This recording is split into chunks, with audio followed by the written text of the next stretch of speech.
In today's video, I'll share 3 important tips for creating stunning product videos. In fact, these are the same tips that my team and I use to create the videos that you see here on this channel.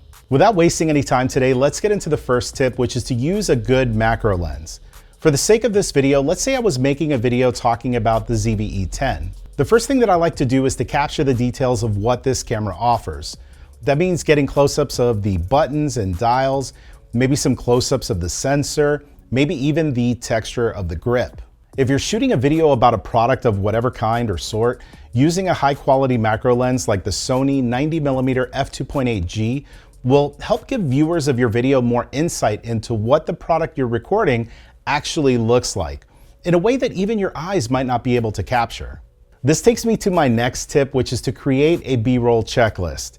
Going back to that ZV-E10 example, there are certain features and benefits that I might discuss if I was making a video about it. So whatever those things might be, I'd make a list of all of those different things. Once I've done that, I would try to record a piece of video known as B-roll to give me an option to cut away to when I'm editing that video. Ideally, you want to have around 3 to 4 different clips for each of those bullet points at a minimum on your checklist, just in case you end up going more in depth than you expected. This next tip is huge, and it's one that I train all of my videographers on, and that's to shoot tight, middle, wide, and then combine that with pans and tilts. What does this mean exactly? Well, we talked about getting close-up shots with the macro, so you're all set there, but it's important to get a variety of shots that you could cut away to in your video. Maybe you could use something like the Sony 24 to 70mm lens to shoot some wide and tight shots of whatever it is that you're filming. Personally, I love using lenses like the 35mm f1.4 G Master lens, as well as the 50mm f1.2 G Master, just to get that shallow depth of field that makes the things that you film look awesome.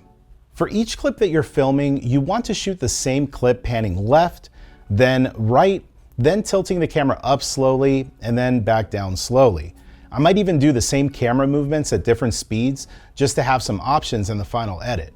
I can't overstate how important this part of the process is, as the worst thing that can happen when you're trying to make a video is not having enough B-roll to make it entertaining and informative. Use these tips and I promise you your next product video is going to look 10 times better. A bonus tip for you that is really important is to mix up your aperture settings when you're filming products. Don't just shoot everything wide open. This isn't portrait photography where you want to blur your background all the time. As you stop your lens down, more of the product will appear to be sharp and in focus, which makes whatever the product is that you're filming look that much better.